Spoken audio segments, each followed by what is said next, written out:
చూడు చూడు తినేస్తుంది చూడు. హలో అక్వామన్, ఫ్యూ డేస్ నుంచి మన క్యాట్ ఫిష్ గాడు ఆస్కార్ని విపరీతంగా ఫాలో అవుతున్నాడు, వాడిని కొడుతున్నాడు, వాడి చుట్టే తిరుగుతున్నాడు అసలు నాన్ స్టాప్. ఇందాక నుంచి చూస్తున్నా, ఫాలో చేస్తున్నారేంటి? స్కెచ్చా? వైల్డ్ లైఫ్లో దీన్ని పర్సిస్టెంట్ అటాక్ అని అంటారు. ఈ క్యాట్ ఫిష్ ఏం చేస్తుందంటే ఇక్కడ ఆస్కార్ని కంటిన్యూస్గా 1 వీక్ నుంచి ఫాలో అవుతానే ఉంటుంది. దానివల్ల ఆస్కార్ తిండి తిప్పలు మానేసి అలా స్ట్రెస్లో ఉంటుంది. ఇంకా 1 వీక్ తర్వాత దానికి ఎనర్జీ లెవెల్స్ అన్నీ డౌన్ అయ్యి ఇంకా గివప్ ఇచ్చేస్తుంది లైఫ్ మీద. అప్పుడు క్యాట్ ఫిష్ ఆస్కార్ని తినేస్తుంది. ఇది మన క్యాట్ ఫిష్ ప్లాన్. పెద్ద ప్లానింగే.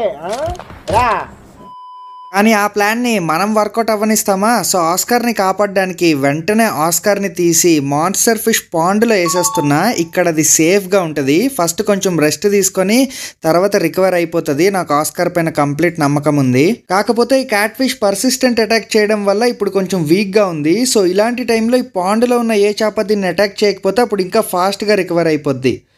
ఏమంటావు స్నూఫీ? ఏమో శివయ్య మనసులో ఏంటనుకుంటున్నాడో నాకేటెరక. హాబీలో జాయిన్ అవ్వడానికి సింపుల్గా సబ్స్క్రైబ్ కొట్టి పెట్టుకోండి. నేను మీ రఘురామ్ రాజా.